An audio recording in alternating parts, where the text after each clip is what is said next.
grâce à l'Oba, seul et unique créateur, de ce qu'il est grand, glorieux et redoutable et qui permet que dans cette réalité, son fils deuxième-né que vous connaissez sous le nom de Zulu Lassan vienne déverser la connaissance véritable.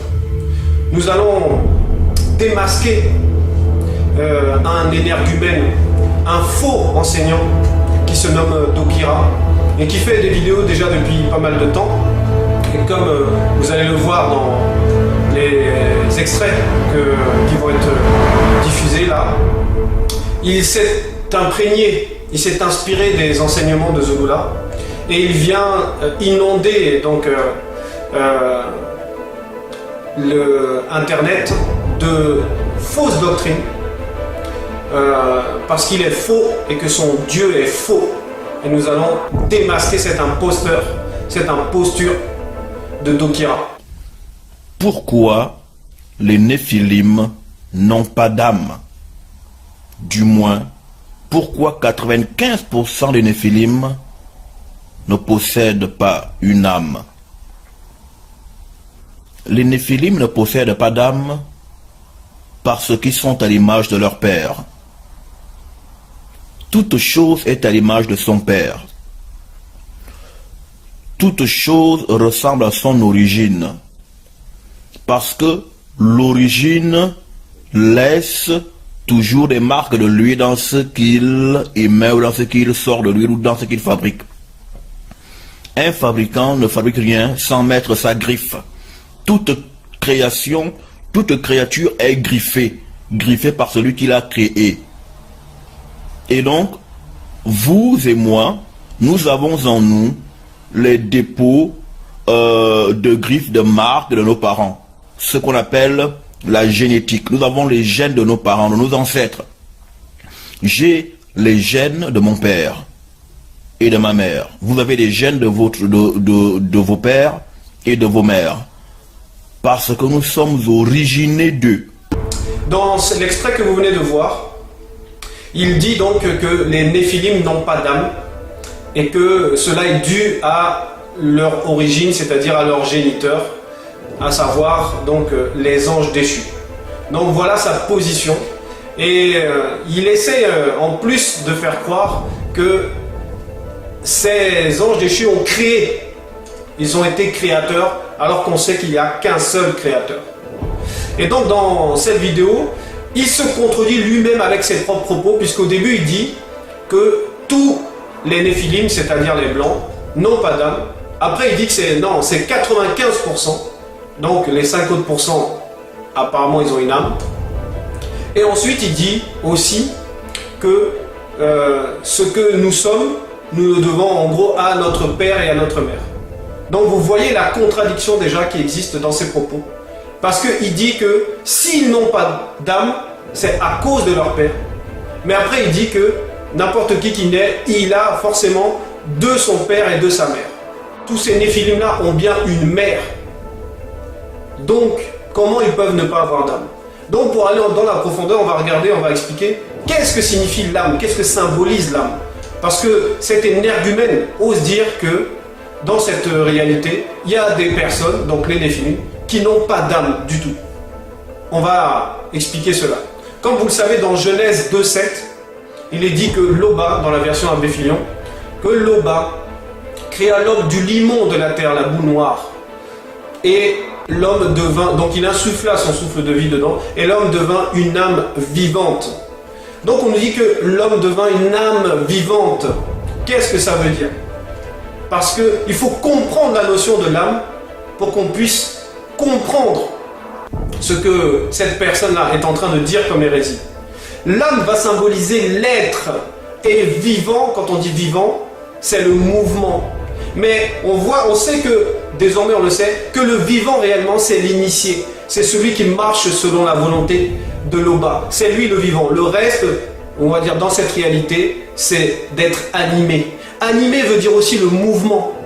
C'est pour cela qu'on dit que c'est l'âme qui s'est égarée dans la chair au moment de la chute. Donc l'âme rentre dans la réalité de la chute. C'est l'âme qui rentre dans la réalité de la chute. Alors, tous ceux qui sont nés dans la réalité de la chute, toutes les créatures qui sont dans la réalité de la chute, c'est-à-dire dans ce visible-là, ont forcément une âme. On va vérifier cela. On va aller dans Genèse 6.2, comme j'ai dit au départ. Bible en français courant. Les habitants du ciel constatèrent que ces filles étaient bien jolies et ils en choisirent pour les épouser. Donc on dit que ces anges déchus ont constaté que les filles étaient belles. Qu'est-ce que cela veut dire? Parce que là, il y a une révélation. C'est qu'effectivement, déjà en étant déchus, leur nature a changé. Leur conception a changé de la spiritualité. Et maintenant, on nous dit que ces anges ont constaté quelque chose, c'est que ces filles sont belles. Mais quand on dit qu'on constate, c'est qu'avant, il n'y avait pas le constat. Ça veut dire qu'il s'est passé quelque chose. Il y a eu une transformation de leur pensée. C'est en ça que même Koudoumane, quand il parle à Dalé, c'est-à-dire Pierre, il dit « Arrière de moi, Satan, car tes pensées ne sont pas celles du spirituel, mais celles des hommes. » Parce qu'effectivement, celui qui va constater, qui est une entité, qui va constater qu'il y a la beauté chez les femmes, donc qui va émettre un désir par rapport à ça, c'est que ces pensées ont déjà chuté. Ces pensées sont devenues les pensées de l'homme. Parce que c'est l'homme qui a désiré la femme. C'est de la femme, c'est de l'homme qu'on a tiré la femme. Parce que c'était son désir. Ce n'est pas le désir des entités spirituelles. Ce n'est pas le désir des grandeurs des choses. Les entités ne désirent pas les femmes, n'ont pas besoin des femmes. C'est pour ça que l'homme a été créé seul au départ. Mais dans la manifestation de sa solitude, on a comblé cette solitude en extirpant cette solitude de lui qui représentait Mouto, la femme. Donc, la femme, c'est le désir de l'homme. Donc, quand les entités maintenant ont le désir, comme les hommes, c'est qu'il y a... Leurs pensées sont livrées au plan astral, au niveau de l'âme. Donc certes, ils n'ont pas l'âme telle qu'on peut le concevoir, nous, en tant que créatures là. Mais néanmoins, leurs pensées en tant qu'anges déçus, c'était celles des hommes. Et maintenant, ils se sont accouplés avec ces femmes. Et ces femmes avaient des âmes, puisqu'elles sont toutes issues de Moto. Donc la femme noire avait une âme. Donc leur maman, la maman des blancs, on va dire des Néphilim, avait des âmes. Donc les Néphilim ont aussi des âmes. Genèse 9.5, traduction du Monde Nouveau. D'autre part, votre sang de vos âmes, je le redemanderai de la main de toute créature vivante. Je le redemanderai et de la main de l'homme, de la main de chacun qui est son frère, je redemanderai l'âme de l'homme. Oui, oui, c'est normal, c'est la justice. Si une personne tue une autre, on va lui demander compte. Quand Cain, c'est-à-dire Pongissé, a tué son frère Abel, c'est-à-dire Mundiwe, on disait que le sang de ton frère crie jusqu'à moi. Mais qui criait? C'est l'âme de la personne. Et dans sa vidéo tout entière, Dokira dit que, en gros, que les Néphilim agissent mal et toutes ces actions mauvaises, c'est dû au fait qu'il n'ait pas d'âme. Psaume 26.9, traduction à Bécrampon. N'enlève pas mon âme avec celle des pécheurs, ma vie avec celle des hommes de sang. Donc on vous dit, là c'est Tondo, David qui supplie le bas, qui lui dit, n'enlève pas mon âme avec celle des pécheurs. Parce qu'effectivement, toute créature dans cette réalité-là, qui est dotée de l'être et du mouvement, a une âme. Ézéchiel 18.20, traduction Pierrot-Clamer. L'âme qui pêche, c'est elle qui mourra. Le fils ne portera plus rien de l'iniquité de son père, et le père ne portera plus rien de l'iniquité de son fils. La justice du juste sera sur lui-même, et la méchanceté du méchant sera sur lui-même. Ça veut dire que chacun est responsable de ses actes, et que tu ne vas pas porter la faute de ton père, mais que toi-même, tu vas être responsable de tes actes. Et ce toi-même, c'est qui? C'est l'âme. C'est pour ça qu'on dit l'âme qui pêche, c'est elle qui mourra. Ça veut dire quoi? Ça veut dire que si tous les Néphilim n'ont pas d'âme, mais ils ne vont pas mourir. On ne va pas les juger alors puisqu'ils n'ont pas d'âme. Puisque le verset d'Ézéchiel dit cela. L'âme qui pêche, c'est elle qui mourra. C'est elle qui sera châtiée. Alors, des énergumènes comme ça, qui ne réfléchissent pas avant de parler et qui veulent guider des aveugles qui veulent guider d'autres aveugles. L'âme qui pêche, c'est elle qui mourra. Alors, Hébreux 4.12,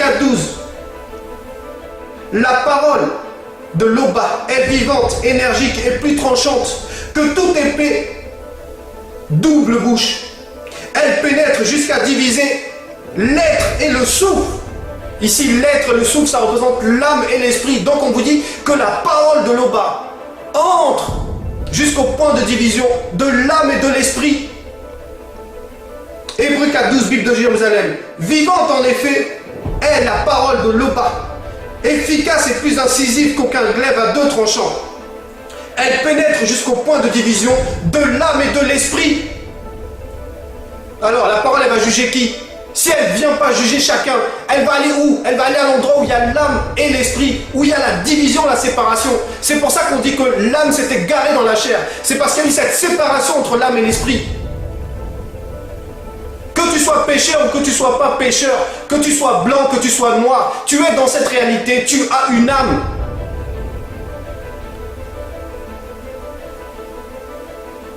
Même Koudoumane parle de ça.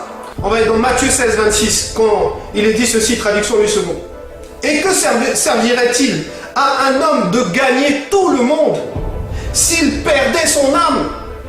Ou que donnerait un homme en échange de son âme? Ici, quand on dit un homme, on ne parle pas que des noirs. On parle de toute personne, parce que là, on parle des pécheurs, de ceux qui n'écoutent pas le verbe. À quoi ça leur servirait d'avoir toute la richesse du monde s'ils perdent leur âme? Donc vous voyez, cet énergumène vient raconter des hérésies.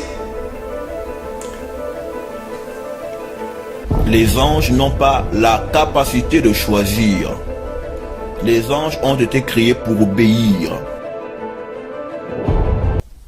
Lorsque Theresa May avait demandé aux anges de s'agenouiller devant l'homme, ils le firent dans l'immédiateté, hormis Satan, qui dans ce texte-là est décrit comme un djinn, c'est-à-dire au-dessus des anges, qui ne s'est pas prosterné. Satan est sorti normalement de sa nature, parce qu'un ange est fait pour obéir à tout ce qui lui est dit de faire. Et c'est pourquoi les anges sont toujours au service de Theresa May. Ils font tout ce qu'ils veulent, qu'ils fassent. Parce qu'un ange n'a pas le libre arbitre.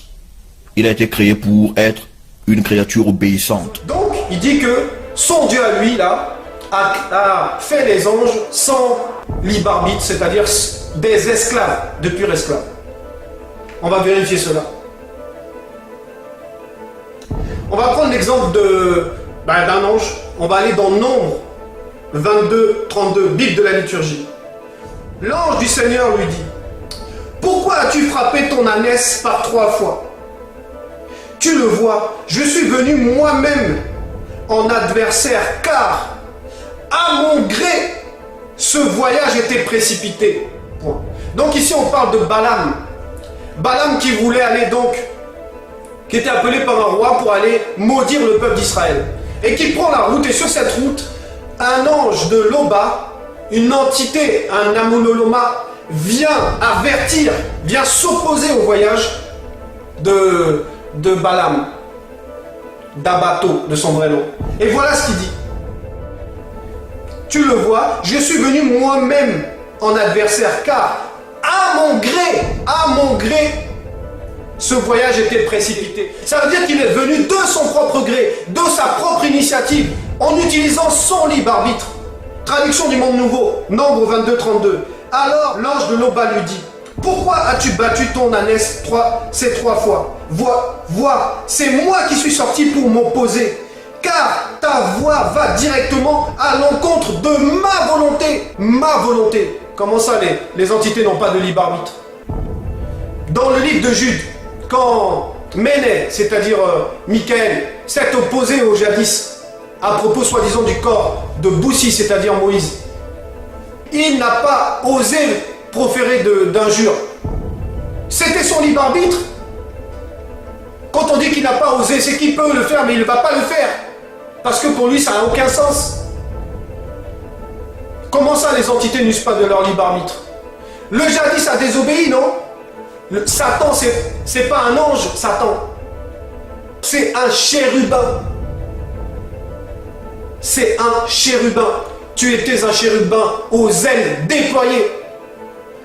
Si Satan, il a désobéi, c'est qu'il a le libre arbitre. Comment ça? Si tu désobéis à quelque chose, c'est que tu as le choix. Quand tu as le choix, c'est que tu as le libre arbitre. Libre arbitre. Comment ça? Le Créateur va faire de ces entités qui sont les plus fidèles des esclaves. Blasphème!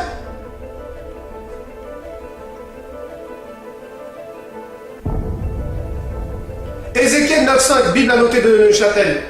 Et aux autres, il dit, moi l'entendant. Donc c'est Guigna, c'est Ézéchiel. Il entend la conversation et il entend ce qui est dit. En fait, c'est l'entité des châtiments en charge du domaine de la nature qui s'adresse à ses troupes. Et il dit, passez dans la ville après lui et frappez, que votre œil n'épargne point et n'ayez point de pitié.